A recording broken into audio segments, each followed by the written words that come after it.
Beloveds, this space is a church for Daniel, an autism-friendly virtual oasis for your spirit. I hope we find a new way to do church together, a way that prioritizes people over traditions, a way that celebrates diversity and creativity, and a way that doesn't try to make anyone smaller or quieter. It's a church for my son, Daniel. It's a church for everyone, and it's a church for you. Friends, this interview is a very, very special one, and one that was a long time in the making. This is an interview between me and my very beloved friend, the Reverend Sam Kinsman. Sam is the Protestant chaplain at the University of Rochester, where I went to college, and he presides over the Protestant chapel community at the University of Rochester. That is the worship community that I joined when I was in college.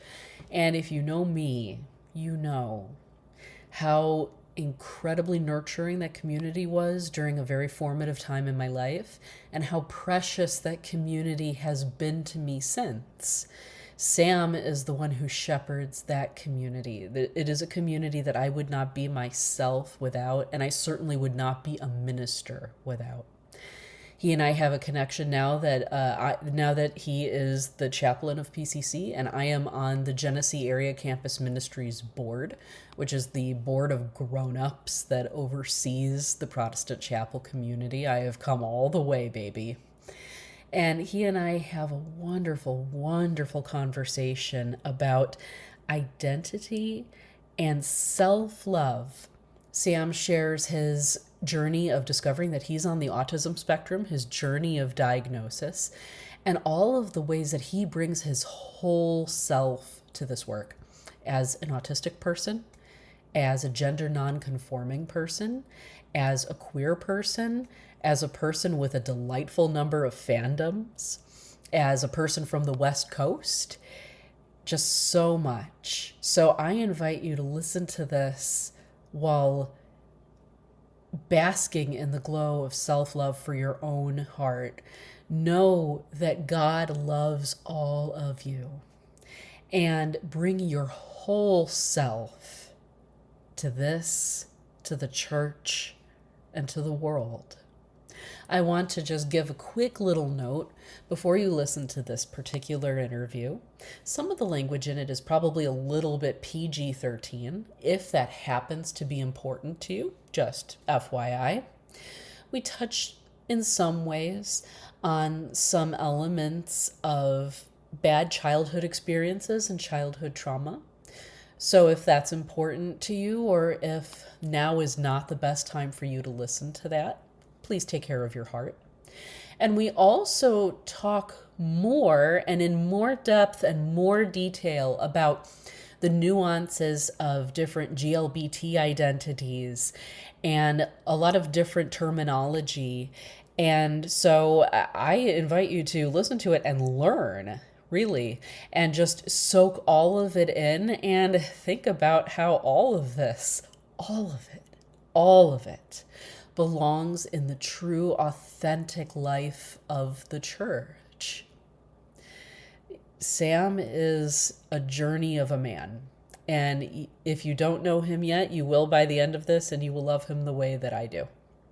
Blessings. Here we are, and this is my beloved friend Sam. Hi. So, for this episode of A Church for Daniel, I wanted to bring in someone that I care about very much, and someone who has added so much to my life and my ministry just by being yourself. Thank you. It goes double for me. Oh, and this has been a fruitful and important ministry relationship. It has. It's colleagueship, it's collaboration, it's figuring it out as we go, which I think is one of the hallmarks of ministry we're learning. Yeah. And it's just been such a pleasure to see so many touch points in the shared work today included. This is really fun. Yeah, this is. And so for the sake of people who don't know, so Sam is the Protestant chaplain at the University of Rochester.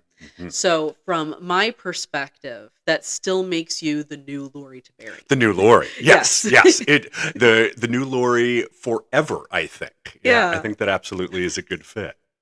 And so that puts you in a very important legacy position from where my ministry came from in the first place. But you come into that place to the U of R, which is, for me, of all the spiritual touchstones I've had in my life, it's a deep, deep place. That is, the U of R to me is a home that I chose for myself. It was my first big girl relocation from Chicago, and it was where, I was setting up my career, my what I wanted for myself from my adult identity. It was, like I had relocated with my husband on a crazy whim, and we were just teenagers and we weren't married yet. Yeah, So you were figuring it out. And it took a lot of trust equity from the parents to make that get over. Yeah.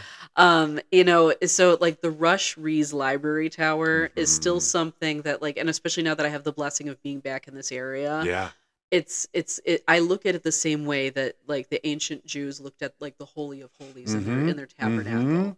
So that's what that place has been to me. It is the home of God. Well, it's sacred. I mean, it's sacred in campus ministry to see how someone's whole life can happen on a campus or at a bell tower, in that library, in the stacks where everybody studies as much as they do. And, being a campus chaplain it's so fulfilling to see not only what it continues to mean for alums and members of the community and supporters and colleagues like you, but we're also seeing that in real time with our students. We're seeing campus ministry actually continuing. I'm in my 4th year now, and I will be the new Lori forever. And Lori just reached out to see if a current student could help out with some yard work, and so one of our sophomores stepped up to support the old guard, current guard.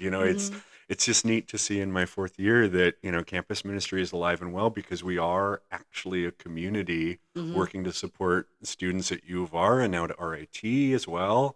We have a growing ministry there, and who knows what God's doing. It's really exciting to connect on all these levels and to see that your experience is still happening in the faith and lives of our students. There's still so much to campus ministry. It's vital work, and it's sustainable work made possible by what y'all built. And we have a lot to celebrate. It's been a heck of a year, but the work continues. It does indeed. And now that I am a big girl, in my attachment to the Protestant chapel community at the University of Rochester, I have graduated from being PCC student to PCC steering committee member to PCC alum going to seminary to PCC alum serving churches to now member of the GACM board, the Genesee Area Campus. Right, you've run the whole gamut, and CRCDS is really folded in there too, because those touch points are so alive and well. We were just there this past week, and I think you absolutely are the perfect case study for how to give back to not only a community but really to the legacy of what ministry is. It's loaves and fish, because having you on the board and having your support at what we're building as a collective, it's pretty wonderful. And it's life-giving in a lot of directions. It is, and it's, for those who don't know, Patty, who was on this podcast a couple of weeks ago, is also on the board. So it's just the beauty of ministry is when we have all of these mutual connections that just keep threading us together. Right. Well, it's more of an intuitive process than I thought it would be. I really am a structuralist when push comes to shove. And so I think in my head, okay, it's going to look like this. This might happen. I do all the conditional factors. But Reverend Patty, shout out to his incredible work in disability theology, his incredible work in the Episcopal Church, his incredible work around CRCDS, of course. I think what Patty does so well is reminds us of how it's just about weaving in. It's just about paying attention. It is actually pretty intuitive. And finding out that I'm not, I am a misfit, but I'm not too much of a misfit for this region. I'm not too much of a misfit for our shared work. And with what Patty and the Episcopal Church are doing. It's neat to see that there's a whole lot of space for what we're building and what we're being called to build. Yeah. And it's some of that work happens inside the sanctuary of the church, and some of it happens in the public square. Yeah. And what you and Patty have both taught me, Hmm. and what's helped enhance so my ministry and what this ministry is, a Mhm. church for Daniel, is Mhm. that it's okay to be a misfit. Mm-hmm. Sometimes you're on the island of misfit toys Right. with, what was it, the truck that has square wheels That's and right. like, That's right. And you Mr. know, Heat Miser and Freeze Miser are visiting sometimes. yeah. Oh, they're both parishioners. That's It's right. okay. That's right. Yeah. And they're married and actually living on the porch, very Bert and Ernie coded. Yeah, that's right. That's right. So, you can have an island of misfit toys in the church. And for a very long time, we've kind of held the wisdom that the Mhm. island of misfit toys, well, we love them, but they kind of have to stay at a distance because Mhm. because traditions are at stake Right. when you bring in the island of misfit toys. Right, because this is the way we do things, and Yeah. I am allergic to that phrase as a Mhm. queer leader of the church, because I think the church is the island. Like, I Yeah. truly, like, in terms of who Jesus spent his time with, in terms of Mhm. how he subverted and destabilized norms. I think the work of Paul Tillich is really key here. Yeah. Like, the church, if the church is not the island of misfit toys, how can Mhm. she invite people in? That's my major macro. Yeah. I'm a millennial who's called to lead the church question. If it's not the island of misfit toys, what is it? Mhm. And sometimes some of the operating principles of the church, some of the this is how we do things, some of the this person makes me very uncomfortable stuff, Mhm. which includes me. I know Yeah. I make a lot of church folks Mhm. uncomfortable by being who God made me to be and honoring that. It's a struggle at some moments, because certain church tradition and history can feel idolatrous, if you Mhm. ask me, and especially pursuant to the work you're doing with the Church for Daniel, because Yeah. decentering church tradition to make space for those of us who are Daniels, Yeah. it's incredibly sacred work, and I think it's a lot to do with what Jesus teaches, Yeah. and this work you're doing with this emergent ministry and how this Mhm. is all beginning to resonate and percolate for us. Yeah. It's really exciting, and I do think, I think this is the right time to Mhm. be codifying this ministry that you've It's started. prophetic. It certainly is, and a lot right, and a lot of us feel it as such. I am a Mhm. Pentecostal who is also a Protestant, and that prophetic thing, Mhm. it's more of a feeling for a lot of us than it is anything else. I think there's a Mhm. primacy of the Spirit here. Yeah. And the thing about prophetic Hmm. ministries is that they hit at the time that we need them, but not necessarily at the time that we want them. Right, Kairos timing. Yeah. It, And makes us uncomfortable. And it's what, Mhm. like all of our Old Testament prophets, Mhm. what they had to fight against was that this is a message that is needed. Mhm. It has to happen. Right. The people need to hear this, and they need to hear it now, but they're not going to want to, and they're not going to be happy about it. Well, right, Yeah. because the nature of prophecy is, in fact, both convicting. It is a message of hope, Mhm. and we just had Habakkuk in the lectionary, Yeah. and make it plain so that a runner may see it. And to my neurodivergent brain, Yeah. as an autistic, queer, radical clergy person, Mhm. the church is historically ableist. Mhm. It is a very, very clear as day thing that you touched on in your incredible conversation with Rev. Patty. Mhm. So many of us within disability theology, within disability advocacy, within Mhm. queer spaces, queering being a verb tense to make the church more equitable and more Mhm. awake to how we can make space and serve the orphan and the widow in our midst. To your point about prophecy, it's not comfy, and it Mhm. can't be. And, where I do consider myself really aligned with the gospel right now is that I think what Jesus is calling us to in the emergent American church right now, Mhm. how could this be comfortable? How Yeah. could this be status quo? Why would we ever attempt to normalize any of this? Because it ain't normal. And so many folks right now who resemble the orphan and the widow are not comfy, but deserve to hear what the gospel is saying for them. Yeah. And so this decentering maybe some church leadership, decentering Hmm. a little bit of tradition to make more space for the orphan and the widow in our midst. Yeah. I think a lot of us are intuiting this and hopefully listening to what Jesus is saying here, but I want to pray for a lot of folks who feel that uncomfiness might be a problem because I Yeah. can't live any other way. I Hmm. haven't been comfy since 2005 when scales fell from my eyes when I realized that I couldn't be a fundamentalist straight guy for Jesus. It just didn't work that way. Yeah. That's not God's plan for my life, and that thing isn't a monolith. Yeah. Anyways, now we're Hmm. just preaching at each other. Let's No, no, no, go. no. But that's the fun of this, That is, that Sam. is, that is. One thing that I value from what Patty in particular brought to this was Mhm. that um you know so Patty's pathway to the ministry that he Mhm. highlighted for himself was that he this space is not built for him.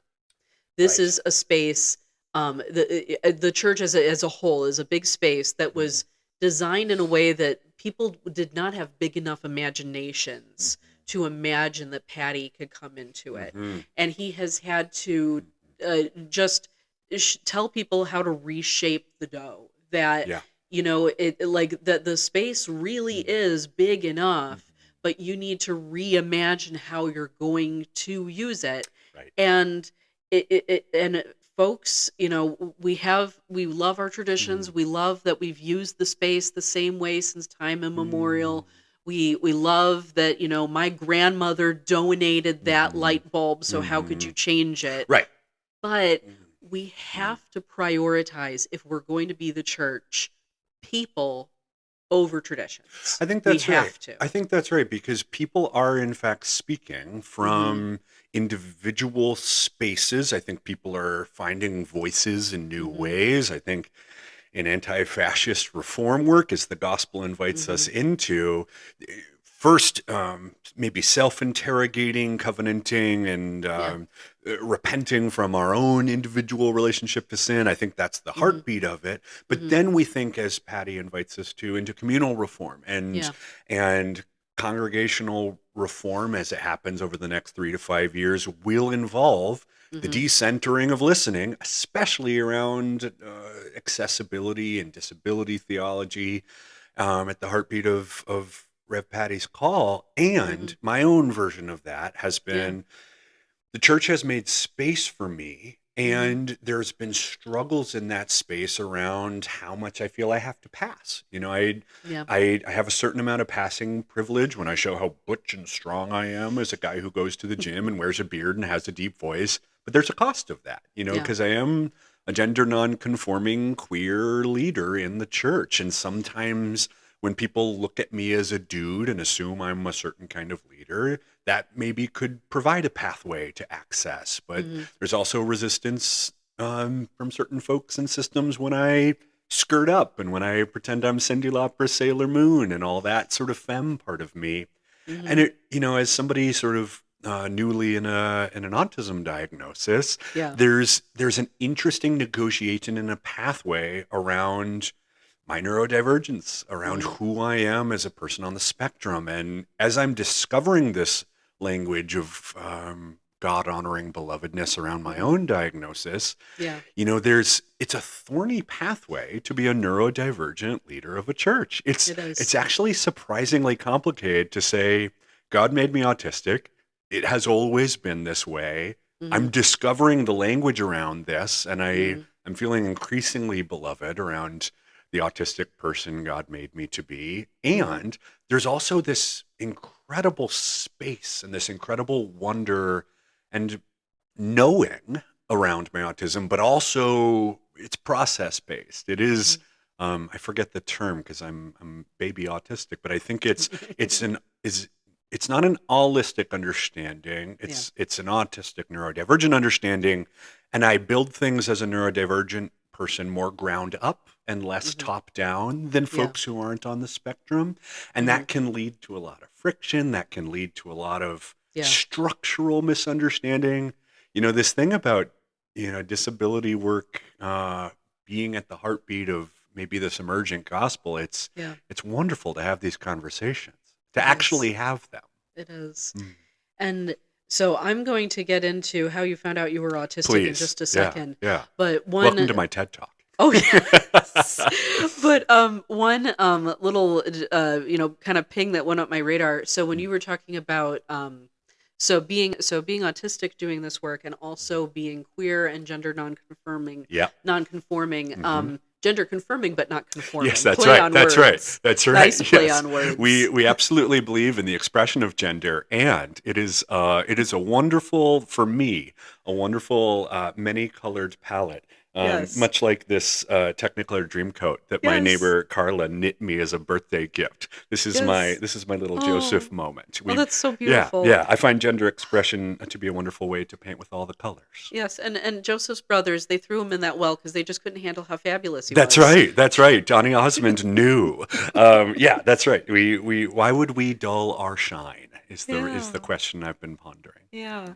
And so one thing that I'm discovering through my Daniel, because there's these threads are just they're all connected, and he is consistently teaching me that every time that we come up across offense, because society teaches us that there's a line that has to be here for no reason, and the church teaches us, well, there has to be a line here because and we are good at putting down lines as Methodists. We've got so many laid out in the Book of Discipline, and then we've got committees, and then we've got structures, and blah blah blah blah blah blah blah. Like, we know how to put up lines. We Right. don't know how to take them down. Right. Daniel is consistently teaching me, and now he's 11, that all of these things are just kind of one. They all go together. No, all that a person is just a beautifully created creature that just needs to be completely loved. And every time we think we have to put some kind of arbitrary boundary around that belovedness, it forces us to think bigger. Yeah. Yeah, and there's something Eucharistic about that, right? Yeah. Like this, Daniel as a wonderful human beloved child of God, and the Danielness I notice in my neurodivergent student population as somebody new to my autism diagnosis, but who has always been autistic. I think this expression and this radical expansivity you're tying in, it is somewhat challenging for Protestant structure. Yeah. I'm a Pentecostal preacher who works best in a Protestant ministry setting, and that might feel like there's friction there, but there's not, because God called me to this. Yeah. What I want to bring as a West Coast go with the flow Pentecostal radical wearing a Protestant collar here is some of these things challenge the tacit status quo of the history of the Protestant church in America, because some of the things that I think we're engaging with at our age of ministry, at our inflection point of ministry, there might have been some invisible dogma. And again, because I'm on the spectrum, I now feel empowered to say it clear. There might have been some invisible fences that have left some people out of the church and that don't feel as Eucharistic as some people thought. And so as we're thinking about the current generation of the church and how some of our church elders are maybe feeling afraid of what God is doing in our midst, but as we complement that to the boldness of Daniel and the boldness of what a Church for Daniel stands for, because I actually think we can hold great hope and hold great potential for the church that will exist in a few generations, where we'll be the elders and we'll have to figure out if we're being stubborn and closed off in certain ways. But, I'm really excited for this because Daniel says very clearly what he needs. And having had Daniel on campus in ministry and in worship with us, when Daniel roams around and listens to our organist play, the Spirit moves. And, as there is just so much incredible settling in we could do, because it allows us to process our own stuff, as people who maybe didn't understand the nuance of therapeutic care when we were kids. I don't think all these resources existed for our generation of spiritual leaders. And maybe it's our job to teach up to some of our elders who were woefully underserved in terms of the therapeutic care they deserved. You know, Yeah. there were more resources for us than there were for our current 70 and 80-year-olds. And again, the way that I think Jesus speaks best is from the orphan and the widow and from the mouth of babes. Yeah. And this church for Danielness, not only does it feel integrative and healing in terms of what I've been crying out for as Yeah. somebody who's considering being 40 and being a church leader for as long as God calls me. But Yeah. yeah, what Daniel is saying is what I didn't even have the words for when I was a kid. And so, yeah, I just want to say the amount of listening, the profound reflection of listening that is happening in the church right now, I find it to be a kind of ambrosia. I find it to be such a beautiful moment of, oh, okay, what if the whole church decides that we're going to work together? And what if we all breathe deep and pace ourselves and listen to the ancient prophets and modern prophets like the kids in our midst? And what if we actually keep working at this thing? It's it might be on our doorstep. That's what I'm starting to sense. Certainly. One thing though, also that kind of jumped out at me. So similar to, so decades past, as like the queer rights movement has evolved, the way that we had this terminology around like, folks who like came out when they were much younger and like came to terms with like their sexual and gender identity much younger and lived their whole lives into that versus people who were like, we have this kind of like the kind of clubhouse terminology of like baby gays, people who are just coming out, just going to their first pride, just going to their first club, and people like just coming out, much later in life, people, who have already, gone through careers where they were kind of tacitly in the closet but didn't know, relationships where they didn't realize that they weren't bringing their full selves because they weren't in touch with it.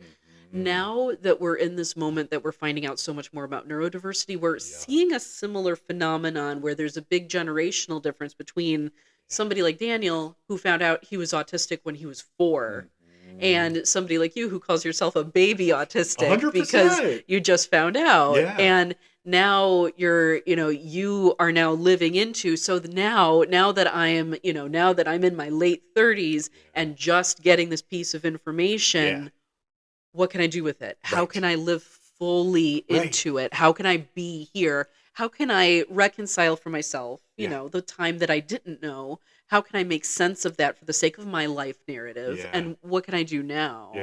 So I'm curious to, kind of share with listeners in the world. So what did that journey look like for you, finding out that you were autistic and integrating that into your ministry? Let's go. All right. So I'm gonna stand on the podium and begin. This is my "Don't Cry for Me, Argentina." So this is gonna be a bit of storytelling. So yes, please of course, interject please. as we go. Please. I fundamentally believe that life is this beautiful revolving door expression of coming out as a bunch of different stuff, and I'm gonna attribute Reverend Mike Busey to a lot of this. I think he lives into this. And shout out to Micah, who is friend and mentor and dear colleague of ours. You can come out as a lot, and that is always a radiant, sparkly unicorn expression of God honoring belovedness. And so I came out as queer to myself. I came out publicly 7 years later. There was a lot of struggle. And there have been more coming out experiences. I came out in my 20s as a social nudist. I think it's really fun to skinny dip in ethical ways. And it's really fun to chuck off my clothes and jump in the pool and get an all over tan. And that honors God. Yeah. I have come out as a clergy leather man, that when I wear the collar and when I wear a harness, there's something intrinsic about that. There's something tactile about that I believe has the potential of honoring God. And when I wear the collar and when I wear a harness, both of them feel like a responsibility and like who I am in my God honoring masculinity. I'm wearing my alt mask shirt today. With a unicorn. That's right. That's right. Because I'm a different kind of man. God made me mask, but not that mask. And I hope non-toxic. And so this coming out thing has been process based my whole life. It's It's been taught to me through my ancestors. I think my God-honoring queerness is inherited from Elijah. I think he's Mm. and John the Baptist are two of my spiritual ancestors. I'll write Yes. more about that someday, but Yes. the kind of Yes. God-honoring queer man I want to be is well represented in Scripture. Yeah. And so this inheritance of Mm-hmm. coming out, it's actually a paradigm and a worldview and something that has given me more joy and more freedom and more was represented in my marriage vows and my covenant and what my husband Julie and I hold together. Mm-hmm. There's just this like I think I am actually a Pentecostal Protestant because I intuit things and then I Mm-hmm. want to build a structure and then I want to teach that structure in a way that doesn't hurt anybody. Yeah. May it be so with Jesus's help. And so all that to say, I realized that I am autistic as Mm-hmm. if I woke up from a long sleep, as if I Mm-hmm. broke through the surface of the water and went and took this really deep breath. Mm-hmm. And so it started, my autism journey started when I was journaling in second grade. I Mm-hmm. understand my neurodivergence through very specific memories that I can access. It's Mm-hmm. almost like Sherlock's Mind Palace. Mm-hmm. Shout out to fandom. Shout out Yeah. to Yeah. what Yeah. fandom teaches us, and shout out to fandom and faith being very similar Yeah. in Yeah. a lot of ways to some of us. So I enter my mind palace, and I can remember things concretely. I can remember the worst Mm-hmm. days of my life. I can remember the best days of my life. And it's almost as if I'm looking in a database in a filing cabinet, and I can access memories with as much objectivity as I can muster. Um, I remember in second grade journaling. I'm an alien. I am not like other Mm-hmm. people. And when I found that out in some extensive therapy in my late 20s, early 30s, I Mm-hmm. was like, oh, that's my queerness. That's how God made me different. That's Mm-hmm. how I see myself outside of the norms. But actually, it was also related to my autism. It Yeah. actually is related to this otherness because Mm-hmm. I'm not neurotypical and I'm queer. And Yeah. those things, I think, contribute to my sense of self and God honoring belovedness like a double helix, but they Yeah. are in fact two parts of my intersectional identity. Mm-hmm. They're different but similar. Mm-hmm. They're both related to my soul, but I didn't awaken to either of them until it was time. Yeah. So we have two wonderful friends and colleagues.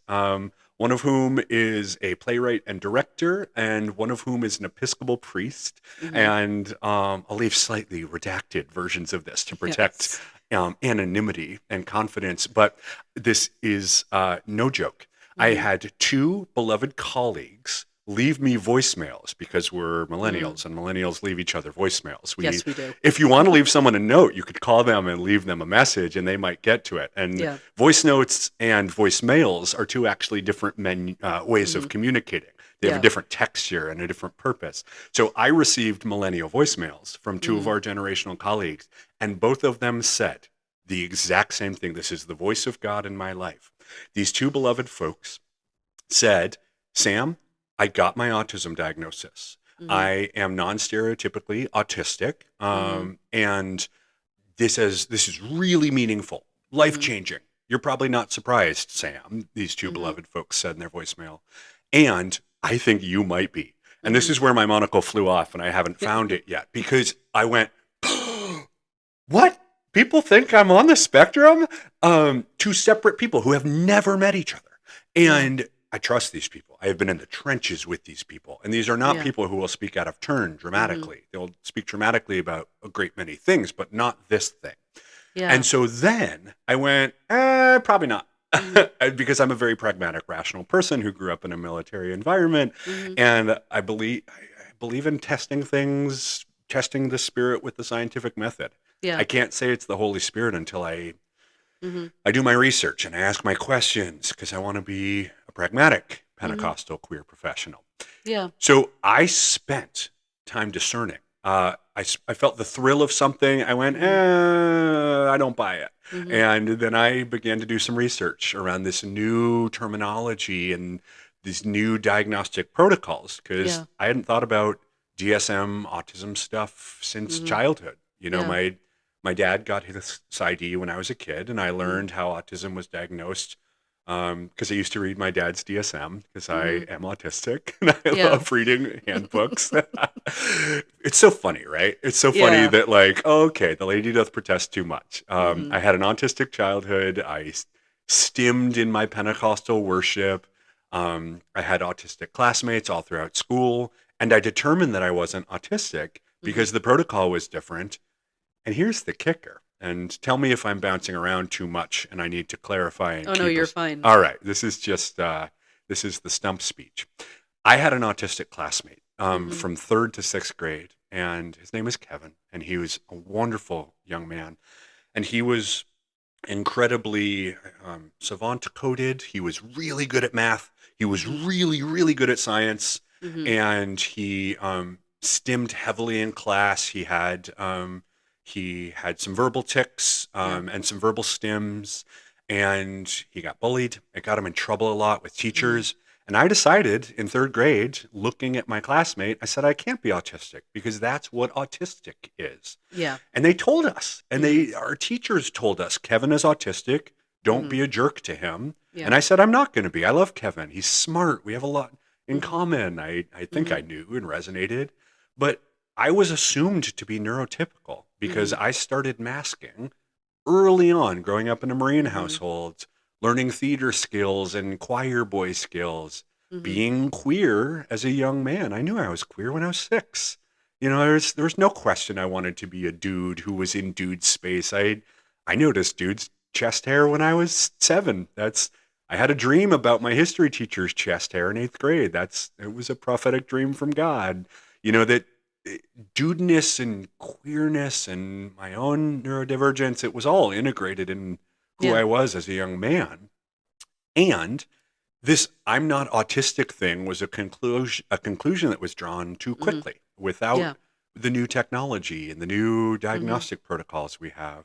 So all that to say, I made a decision that I wasn't autistic because that made sense. And that's Yeah. also what the leaders were saying. And Mm-hmm. I got a lot of those early childhood tests, and they didn't notice that I was masking.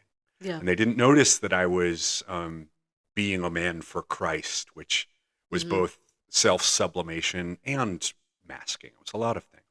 Yeah. So when some friends got their diagnoses, I went, huh. And I started researching, and I started to realize the diagnostic protocol, it's not a Kinsey scale. I thought Mm-hmm. it was. I thought it was you're either autistic or you're not. Yeah. But it's Mm-hmm. more like, how are you autistic? Yeah. And as I was discerning, as I was praying, as I was talking to my husband Julian about, Mm-hmm. hey, I think I might not be normcore. Yeah. We realized through a lot of journeying with my therapist and with some family growth, I'm not bipolar. Mm-hmm. I'm not borderline. Some Mm-hmm. of these other neurodivergent factors in my family don't impact me in the same way. Yeah. And I've also never been normcore. I've Mm-hmm. struggled with anxiety and depression. Those are managed through holistic, sustainable means and through good therapy and through good family support. Yeah. So, but this question of like, if I'm not an alien, what am Mm-hmm. I? Yeah.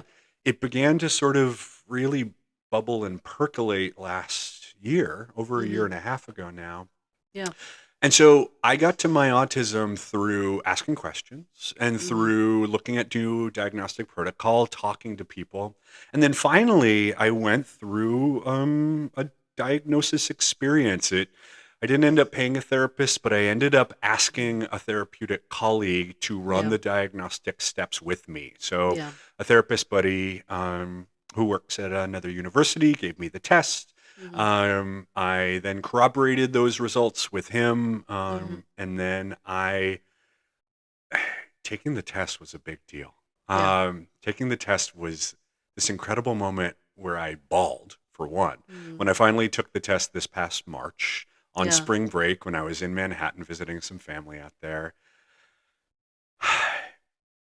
when I took the test and when I saw these questions like, did you walk on the sidewalk in certain patterns as a child? Yeah. Not only did I have core memories unlocked, but then I got to cry about it.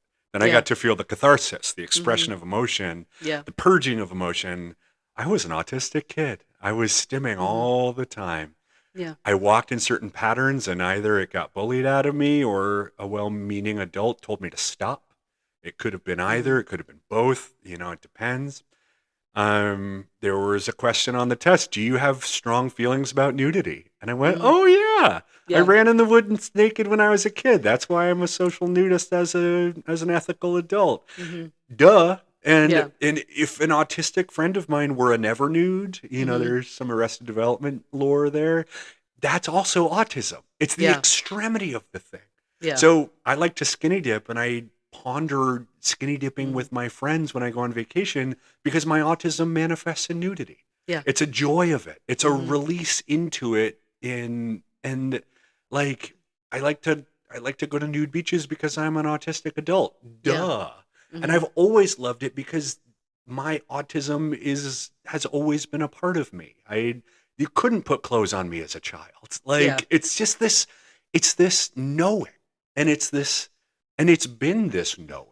And so Mm-hmm. once I got the test results back, I passed with flying colors. I Mm-hmm. am certifiably autistic.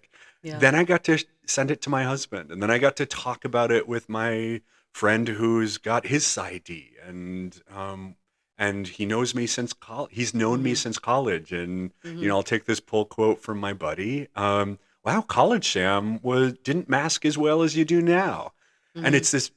it then turned into, okay, then when I got ordained, I learned how to mask differently. Yeah. When I got an MFA in acting, I learned how to mask professionally, as I think autistic adults need to. Yeah. And I know in autistic community, this concept of masking can Mm-hmm.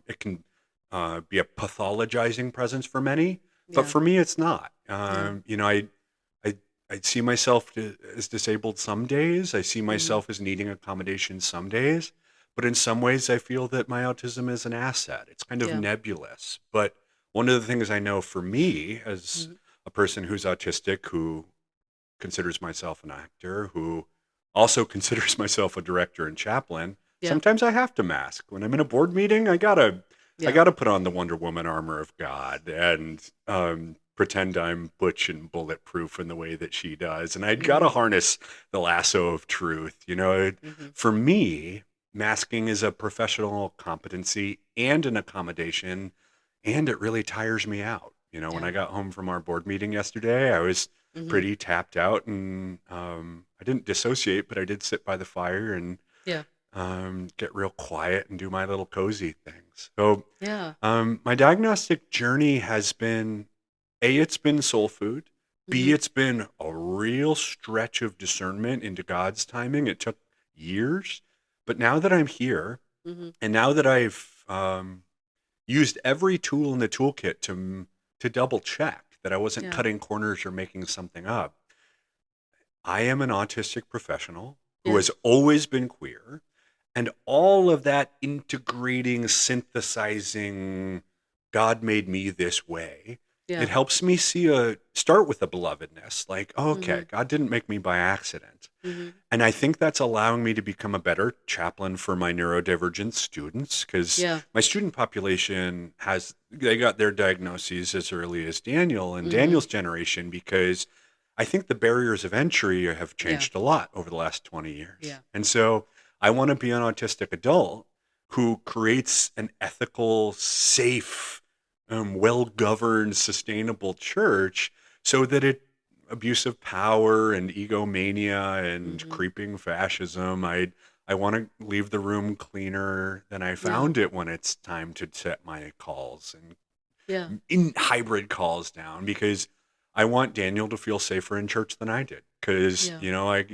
I got the back of my head slapped and was told not to stim as a young Pentecostal. Yeah. But I also grew up in a Pentecostal church that affirmed my stimming and told me it was Mm-hmm. an anointing by God. So Yeah. yeah, I'll get off the soapbox for a second, but it's wild to feel integrated. It's It wild is. to know that what you're doing for Daniel's sake Mm-hmm. is what wasn't possible for my sake. Yeah. And Daniel and I are different in our diagnosis. We Mm-hmm. manifest our autism Yeah. quite differently, but I Mm-hmm. also think that the part of autism that I consider to be a gift from God and how Mm-hmm. God made me autistic. I don't Yeah. think every autistic person would agree with that No. theological statement, but Or the theology at all. Or at Yeah. all, right. Yeah. But again, the sort of blessed subjectivity of the church that we're Yeah. called to create and Yeah, of sustain. course. You know, I see my autism as as closely tied to my soul as I see my geekiness or Yeah. my queerness or my spreadsheet capacity. You know, I wouldn't change a thing because I don't think God makes us wrong. No. I think we're all having this conversation within original blessing theology, and I feel more blessed than ever now that I see myself more integrated than I thought. Yeah, totally. You know, so first of all, that's so beautiful. It Thanks. really is so beautiful, and you know, it's something that's it's highlighting for me going through this this journey with my Daniel. Um, he he in the way that he sees the world has taught me to just see and believe in magic. And you go through this when you spend time with children. Children in general have much bigger imaginations than adults do, and part of the masking of adulthood in general is that we stop imagining. Our minds get smaller and smaller and smaller because we have to cut out so many things in order to be socially acceptable, in order to look mature enough, in order to look professional, and it just kind of becomes who we are because we forget how to drop that mask and start being creative again. But also Daniel exists in a reality where he doesn't know that. So he's always like his beautiful mind is always pointing me to like this is just the way that he experiences this, and it's great.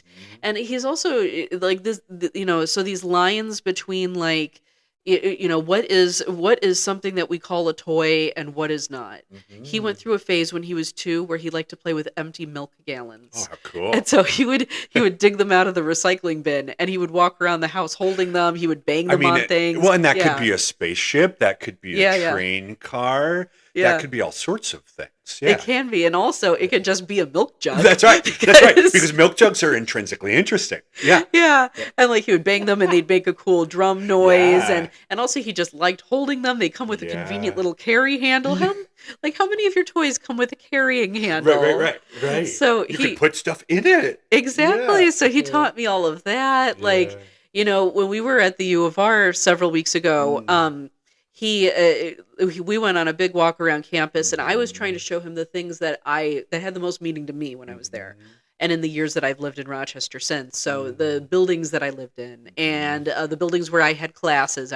And first of all, I climbed a lot of stairs back then. I don't know how I did it. That's right. Yeah. Students test their calves every single day. Yeah. So like my professors, they're so lucky that I came to class sometimes because oh my gosh, but I was young and I was stupid and I didn't know better. But I showed him, you know, some of these places that were, you know, these big spiritual touchstones for me. The place that he was the most impressed by.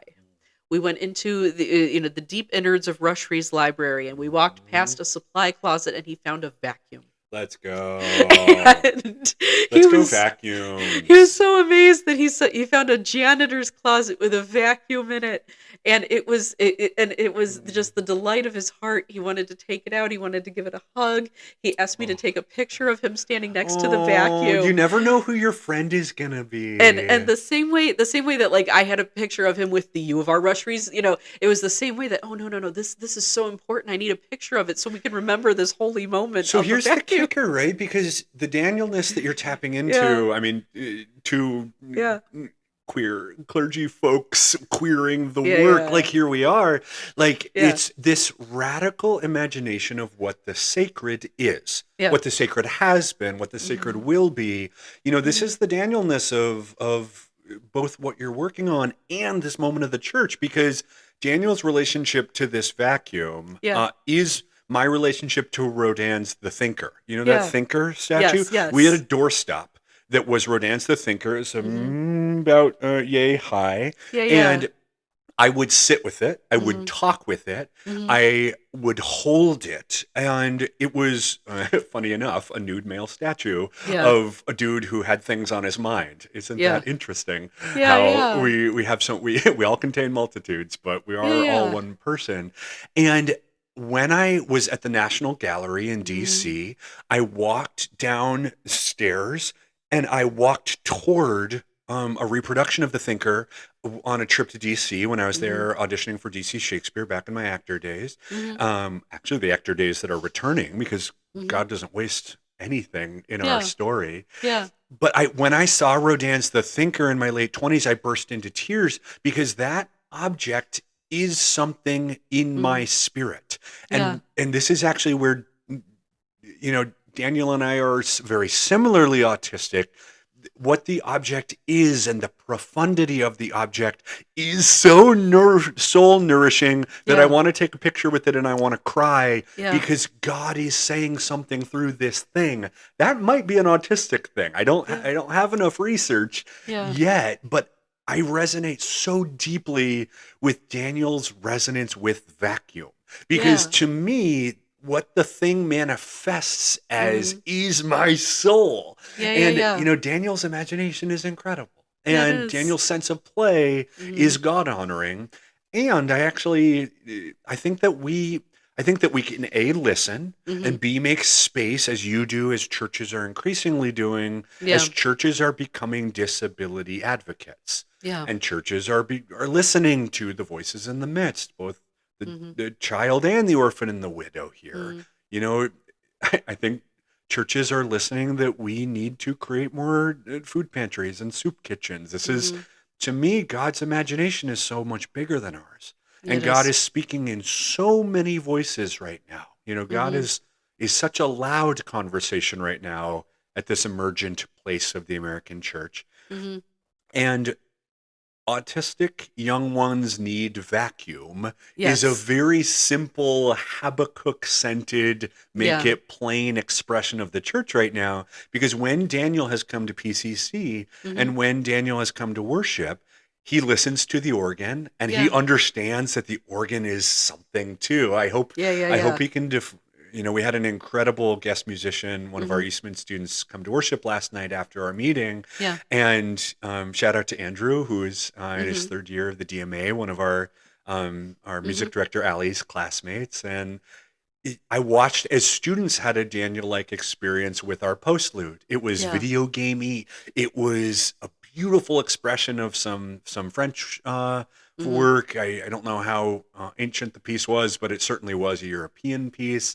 Yeah. And I watched as our students felt that same kind of awe and magnitude Yeah. about organ, because those of us who like older Mm-hmm. expressions of Christianity Yeah. Yeah. really like how the organ can make you feel on a cellular level. Yeah. So to, just to spin this the tiniest bit, you know, the safety that Daniel is feeling on campus is Mm-hmm. the part of the church that we're called to create here. I really Yeah. feel something foundational Mm-hmm. that I think we're inheriting here, Yeah. because we're letting some of the "you're not tall enough to step into this building" stuff Mm-hmm. slough off. We're letting Mm-hmm. some of this, we're talking about small dogma. Some of the Yeah. Yeah. small dogma of the church we inherited is making space for Daniel to feel more safe, Yeah. which is aligning with how I feel more safe as an aging millennial who has gone bald this year. Shout out to those of us who are realizing that our hairlines are changing and it's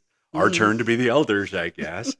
And I can't wait for Daniel to feel more safe in campus ministry as Yeah. our students are building their church. And, I will just bring up one anecdote too. I think Daniel's learning behavior responses is part of this journey too, Yeah. because, He is.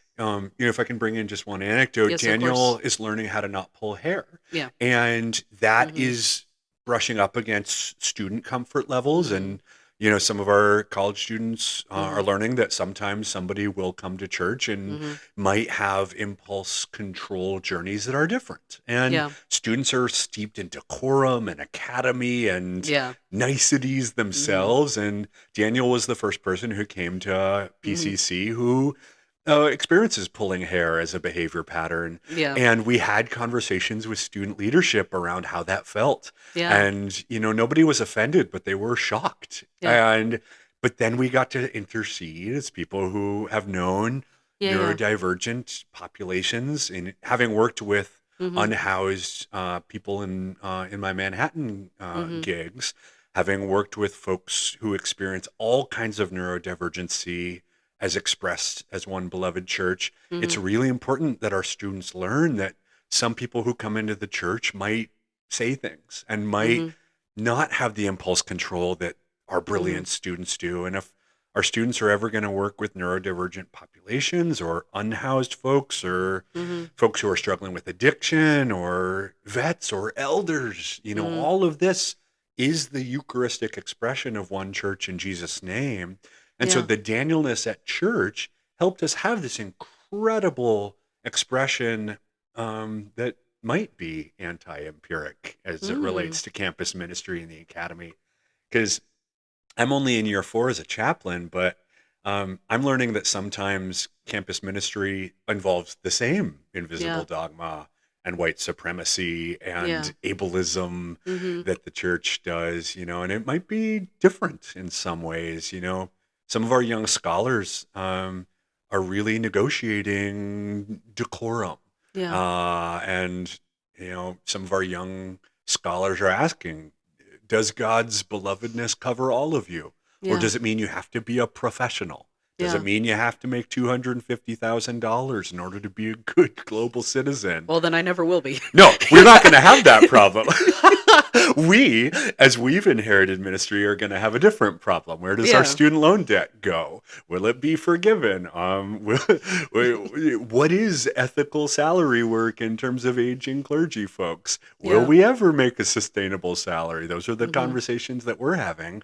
But our young scholars and a lot of our college students, they might have the opportunity to make a ton. That would Yeah. be awesome because that would sustain these systems, I think, in some incredibly profound ways. Yeah, of But we course. can't sustain the systems if they don't make space for Daniel. And Yeah. if they don't make space for the God honoring, radical, expansive queerness of, um, Mm-hmm. I think, the future of campus ministry. Yeah. And it's not the church if it doesn't invite everybody to sit at the same communion table. Yeah. If there are hidden isms influencing what we do, then Mm-hmm. we can't say we're Christ's church because, Yeah. yeah, I'll get off this soapbox, but if it's not radical welcome, it's not the calling of Christ, it's Mm-hmm. not the prophetic wisdom that we've inherited and are Yeah. listening to Yeah. from our ancestors and from the Rochester troublemakers who made space for us. Yeah. That Yeah. this is as much Habakkuk as it is Frederick Douglass and Susan B. Anthony and Public Universal Friend and Mm-hmm. Thurman and Yeah. shout out to Rauschenbusch, who's Mm-hmm. become my favorite local hero. Shout out to the troublemaker churches in Manhattan and troublemaker churches in Rochester and across this country. It's a time for good trouble, It and is. whether or not people want to hear that, it is in fact anti-empiric and anti-fascist right now, and Mm-hmm. somehow that feels sustainable. Yeah. It's wild how I think we're beginning to integrate this at our vantage point Mm-hmm. of listening. Yeah. It's also, I'm going to, one more element that I'm going to pull in here, Please. a very divine one, is that spirit and truth. Mm-hmm. So, what Jesus told the woman at the well, Yep. who had been through a time, she had had 5 husbands, and the one that you're living with now, well, he ain't much of a husband, is he? And people don't like her very much, so she doesn't come first. She has, I see some Daniel codedness in her story. Right. I can see a little Daniel codedness in anything, but Right. As his mother. But Right. in this story, people came to the well first thing in the morning because that was the best time to get water, is first thing in the day when you need it, and also when it's still cool and when the sun hasn't come out yet. Mm-hmm. So she's coming to the well at high noon, which is a terrible time to get water, which means no one else will be there. Mm-hmm. And I've struggled immensely in this this journey of so masking. Mm-hmm. What do you do when you've got a Daniel in tow, and people are going to experience shock and surprise and offense, and then people are going to start reacting to that? Where is the line where you bring him to the well at 8 in the morning or at like 6 in the morning or whatever, and just make people deal with it. And Mm. where is the point where, because you need your water too, we need Right. water as much as you do. Right. Or where is the point where you say, okay, well, we're going to go to the well at noon because that way we'll still get our water. It'll be a terrible time to get water, but nobody will be there. So that way we don't have to deal with those reactions right now. And that is, Yeah. it's a thing. And, I mean, we had an experience where, like, we went to, like, Wegmans was our well. It is, Mhm. here in Mhm. Rochester. And we went and we only had to pick up, like, a gallon of milk and a bottle of juice or something. And thank Mhm. heavens we didn't need to get more. But, like, we went and Daniel got triggered because Mhm. there was a thing he had his eye on. He couldn't have it, Yeah. and it overwhelmed his coping mechanisms, and then Mhm. the meltdown started, and there was crying and Right. yelling, and also when he's in distress, he Mhm. wants to run, Mhm. but he can't do that because that's dangerous. So I had to put him in kind of a safety bear hug, Oh, yeah. and just kind of like, okay, bub, we're gonna get through this. We just need to finish the task at hand, and then we're gonna go to the car, and then we'll Mhm. be able to do some breath work there, and then we'll Mhm. take a nice drive home, and we'll be okay. We're gonna Mhm. get through this. Mhm. But in that moment, I had one customer get up in my face and get mad at me because Mhm. she assumed if Daniel is so upset, I must have done something horrible. Right. And then I had another customer complaining because she didn't like the yelling. And then Mhm. I had security escort us out of the building and tell us, "Oh, we can't have people yelling here." So, Yeah. I had to, mom that one up and, call the store back while we were calming down in the car and say, "I don't think that was just. I don't think the way you handled that was great." Right. And they agreed with me, Right, because for the there record. was policing and Yeah. there was yeah, it's Orwellian management over something that was in fact contained. This Yeah. case study, I think it's a really important reflection, not only for how communities of care Mhm. can appear around autistic and neurodivergent youth, Mhm. and how I'm also processing Mhm. being an autistic functional adult. I actually Yeah. think there's some intergenerational reflection I'd like to bring here, because Mhm. the first thing that bubbled up when you described a meltdown at Wegmans, Mhm. which happens, which Yeah. I had my Mhm. social anxiety and my own ability to process things. It changes on a daily basis. So, the toolkit changes Mhm. as people grow. So, I have pretty severe misophonia. So when I was a kid seeing horror movies, I Mhm. would plug my ears before I would close my eyes, and that was one Mhm. of the first things I processed when I was taking my test.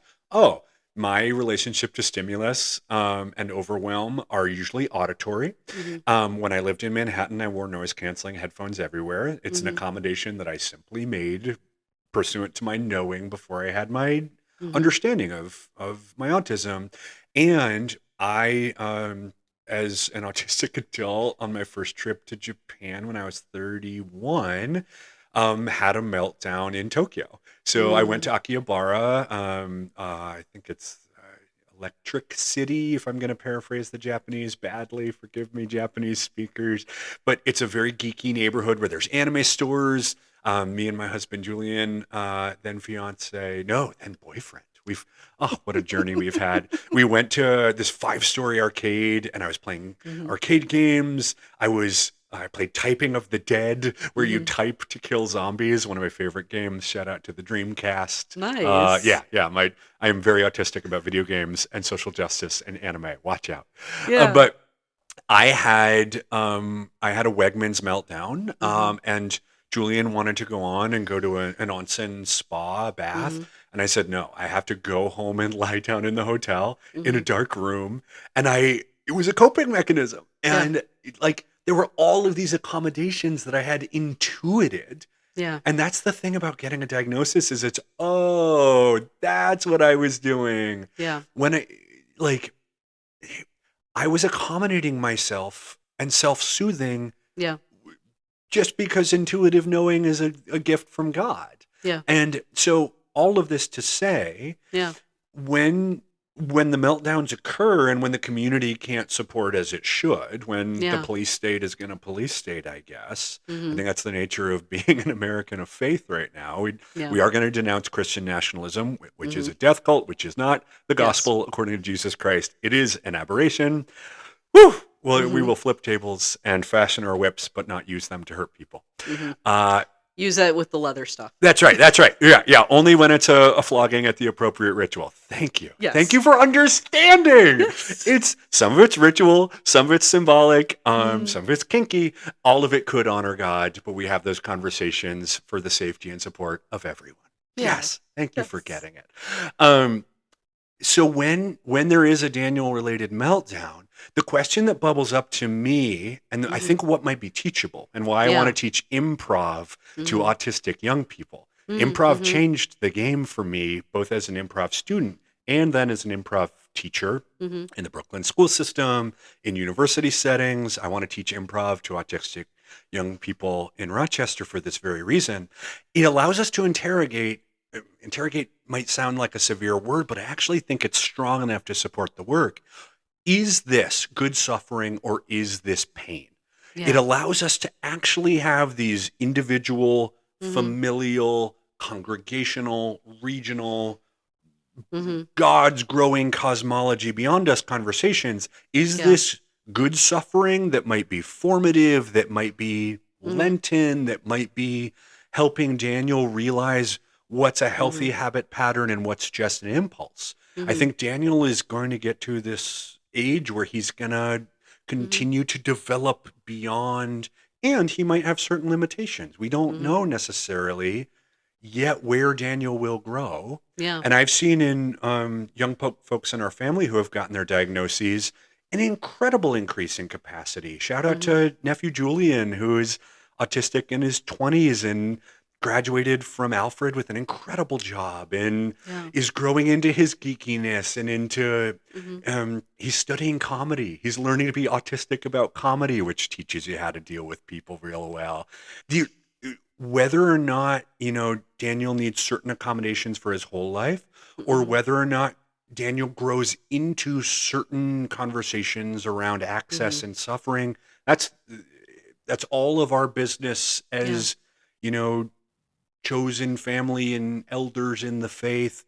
These things will happen. But I think these more nuanced conversations around how Daniel acts, how the church can grow, what's policeable and what's both trauma-centered care and restorative practice.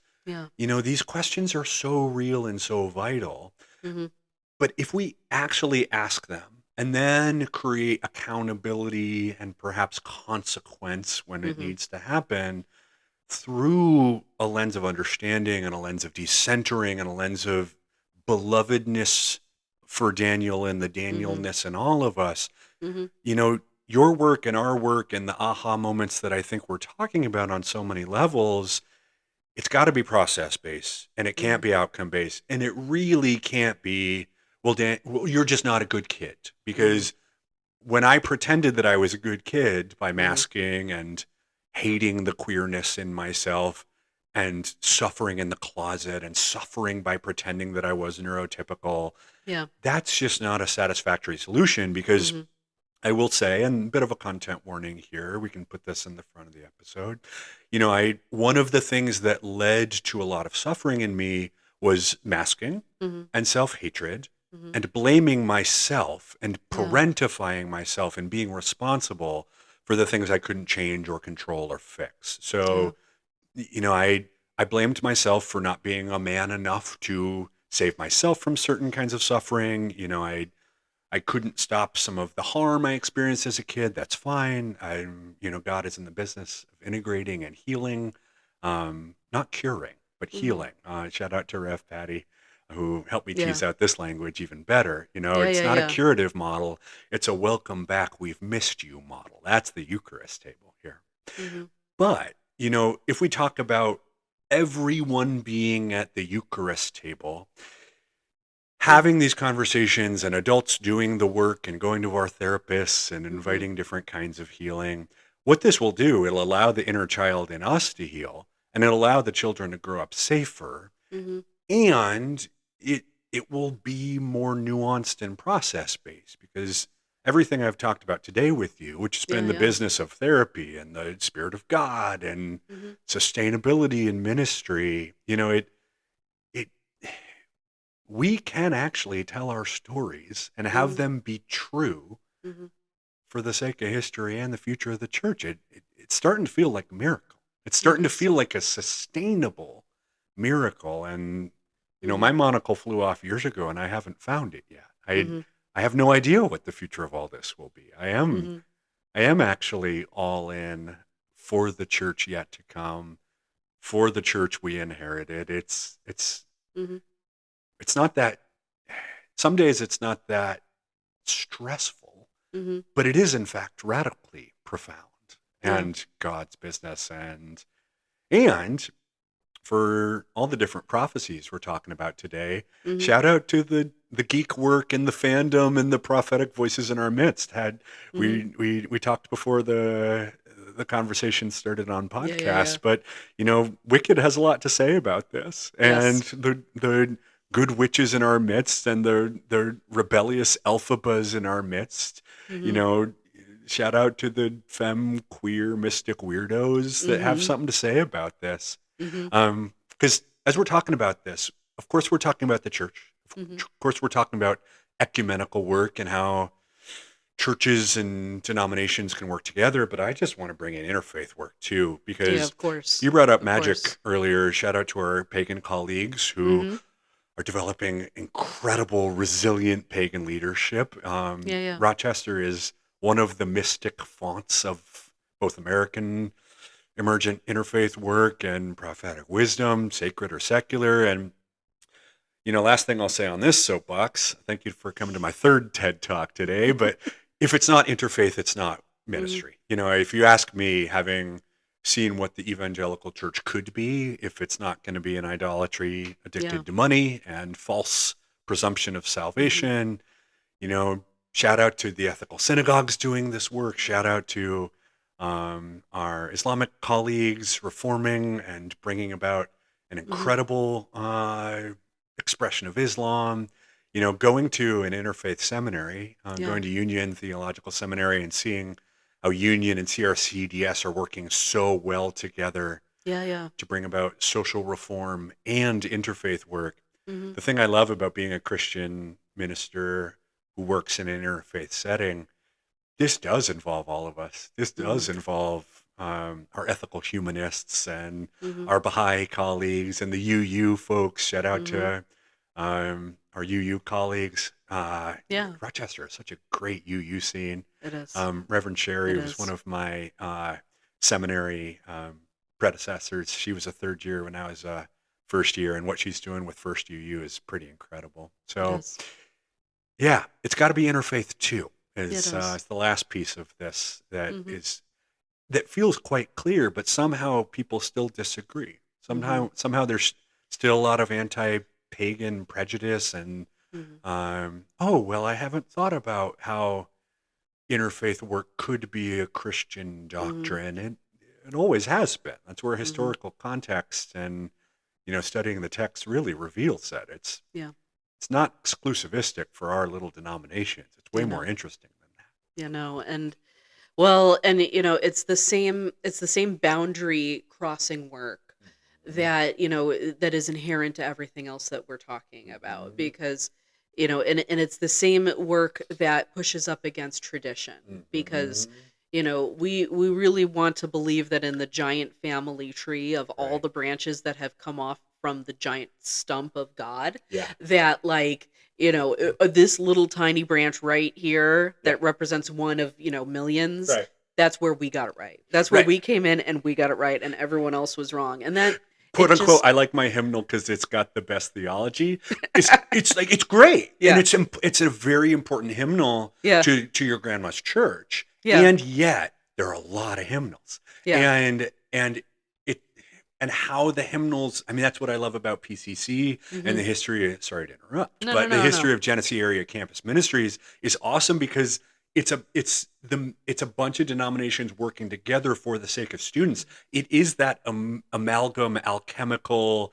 You just shouted out what's Yggdrasil, the tree Mm. of life. Like, let's Yes. go Norse mythology here, because it's in fact a lot of stories that are one story that has Mhm. proven true Yes. through our studies as seminarians, through any objective understanding of the text. Like Mm-hmm.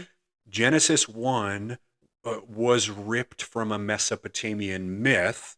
Mm-hmm. One of our Genesis creation narratives, we have two creation stories. We forget that. One of them is a riff off Tiamat and Marduk. Mm-hmm. And the firmament in one of the Genesis tellings is in fact, Mm-hmm. part of the pagan theology of the region, which was agricultural storytelling that then coalesced into Israelite stories, which then coalesced into Judaism. Yeah. And now we're Christians who aren't supersessionistic. We do live with all of this. And so it's got to be additive and it's Yeah. got to be complex storytelling. And that's Mm-hmm. why when I start to say very provocative things like fandom and faith are the same, and my Yeah. relationship to Sailor Moon is Mm-hmm. my relationship to the gospel, and how I experience the video game music of Final Fantasy is how I felt singing out of the Glory to God Presbyterian hymnal yesterday. Because I'm autistic, it is somatic first. Yeah. There's a song by let's go. Let me access my mind palace. Not the Decemberists, not Death Cab for Cutie. One of these bands. I'm gonna go into it. Okay, hold that thought. I'm gonna get there. One of Mm-hmm. the best lyricists of the early aughts. My gal pal Emily is screaming now. We're gonna get there, but there is Yeah. a song by called White Cedar, Yeah. Mountain Goats. Yes, Okay. got it. Thank you. Thank you, Mind Palace. The Mountain Goats song White Cedar Mm-hmm. expresses, "You can't tell me what my spirit tells me isn't true." Mm-hmm. This idea of knowing and Mm-hmm. somatic wisdom and Yeah. ancestral wisdom, many of us experience this as either the primacy of the Holy Spirit or we express it as big geeks. Yeah. I feel that Madeleine L'Engle's Mm-hmm. expression of Christian faith in the kid lit C.S. Lewis Yeah. Yeah. Yeah. tinted theology of A Wrinkle in Time, Mm-hmm. that is part of my expression of fandom. Yeah. Like, it's to me this integrative model that the geeks in our generation of clergy leadership are starting to express. Gen Z loves it. Yeah. Gen Z is living in it. And I think Daniel's generation is going to want it even more. Yeah. And so I think this is actually the future of the church. And I think it's been here all along. Yeah. I think we're just uncovering the words around it for the first time. Mm-hmm. But I don't Mm-hmm. know. None of this might feel provocative to say fandom and faith are the same thing, but to my testing it, something around it makes sense. Mm-hmm. I think the thing that's going to make sense, and the thing that I'm going to weave this whole tapestry together, and Yeah. also bring this interview to a wonderful, wonderful conclusion. Let's in so go. doing, Let's do it. is bring back my friend, the woman at the well, Mm-hmm. and she, in her interfaith questioning, asked Jesus about all the people in her village who were fighting over where was the right place to God. Was it up on the mountain? Was it over here in the temple? Was it, lots of different places where people of lots of different faith traditions that had all come together to this one place were all experiencing God. And she's asking Jesus, well, which is the right one? And she's expecting Jesus to say, it's that one over there. Just a direct point. And Jesus never gives us just perfectly, this is the answer kind of answers. What he instead says is we worship in spirit and truth. So where we are pulling spirit and truth together, every time those meet, that is where God is. No matter what it is that you're doing, if spirit and truth are involved, that's it. That is where you need to be. And so for the woman at the well, maybe she needed to be there at noon so that Jesus could tell her that. But then it led her back to a place where she could start going to the well at 6 a.m. like everybody else. Right. And, if her life is that different from everyone else's, well, y'all can deal with that, but she needs water just like everybody else. Right. So, while we, when we try to figure out how to all be together, like, we have to figure out how to wrestle with our differences, and we have to learn how to be ethical with them, That's right. and we have to learn how to balance feelings and conversations of just all kinds of nuance.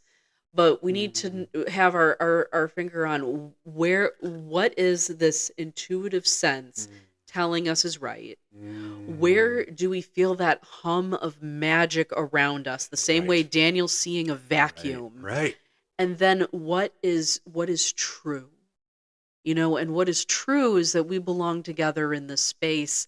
And if we give it enough time and we give it enough grace and we just let it rise, the same way when you're making bread Right. and you have to let the yeast needs time. Right. You can't make bread in 10 minutes. You Right. need time. If we let it rise long enough, we will figure it out. Right, and because this is going to be a dual benedictory moment. Here you go, everybody. Like, because the spirit and truth is such a nice continuum. Because the spirit, the pneuma, the soma, the breath. Shout out to Sophia, the radical femme in our midst here. I really love this because that's where the feminine God that lives in my femme soul wants to dance. Yeah. That the spirit calls us and convicts us towards something, and then we get rational and we get spreadsheet and we get granular and we test to find the truth that is in the conversations, that is in the governance that we build, and that is as process based and as that involves the generations coming out again and again. And to your point, it has to be ethical, because as part of my ordination vows to profess a gospel for people of Christian faith, of other faiths, and of no faith. Part of the intrinsic call to the collar that I wear, even when I'm wearing it or not, is that the do no harm means I will not be an abuser. Yeah. I will repent and atone when it is time, when I am told that I am in error. If I am in sin and error, let God convict my spirit towards it. And may I be told by beloved colleagues, may I be told by my board, may I be told by my family when I'm being an asshole. May my husband convict me as he does when I am absolutely losing it and totally irrational. And even being a sort of ethically queer, radical, crunchy granola, John the Baptist coated woodsy guy, it's not a free-for-all. And it's really not postmodern. It's never been. I grew up in a Marine household, and I hold myself to the highest standard. I hold myself to a higher standard than I hold others in a lot of ways. And so this ethical governance that we're imagining, it's absolutely the woman at the well. And, as you were reflecting on that, the wisdom of women is a part of this, but it's also the person who is carrying the jug, who the apostles were told to find, who's one of my favorite transgender nonconforming, maybe NB folks. Yeah. As we're thinking about how the text believes and supports women, as we're thinking about how the text is neurodivergent, we also got to remember that the text, our Bible loves trans folks. Jesus' transfiguration experience and the person carrying that jug of water. The primacy of people drinking water might be the TLDR of this whole thing that we've been riffing on, that hydrate yourself first. Make sure you're drinking enough water so that Maslow's hierarchy of needs is speaking truth to power. Don't forget to take your naps.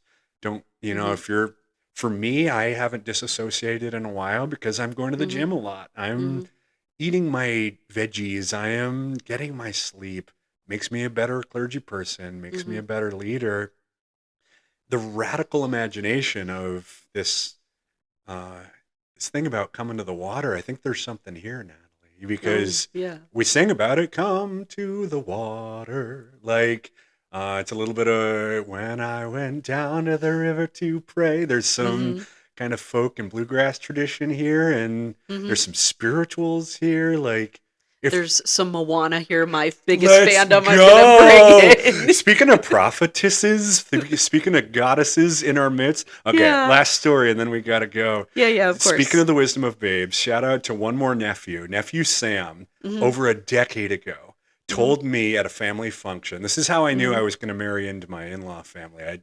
in-laws and chosen family and biological family are one family for me. I'm the luckiest guy in the world, especially now that I'm an honest woman wearing his ring.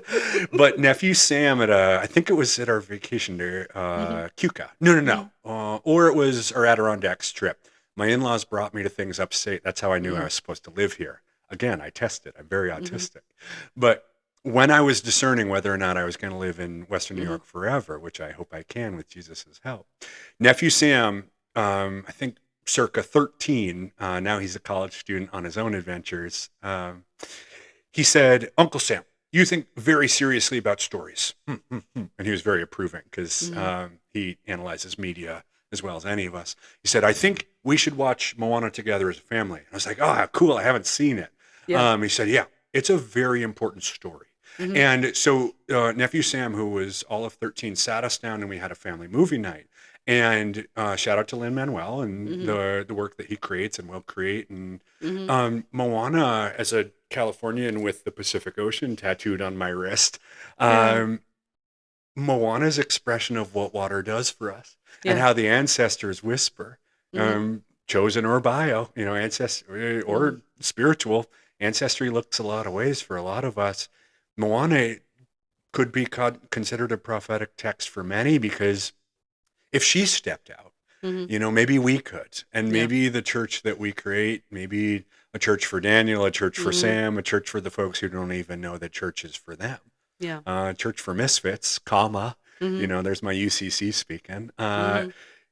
Who knows? And, for all the things we're resisting and for all the things we're protesting and for all the things that Jesus will do in our midst, I feel a lot of gratitude and I feel a lot of hope for both a church for Daniel and a church for Sam and a church for someone else who might not even know yet. Yeah. Yeah. Thank you for this work and thank you for the work yet to come. Thank you so much. Thank you so much. And in the meantime, for all of us, people need water. That's right. Bring it to them. Let's go. Let them have it. Thanks be to God. Thanks be to God. Amen. Amen. A Church for Daniel is produced with love by the Reverend Natalie Bowerman.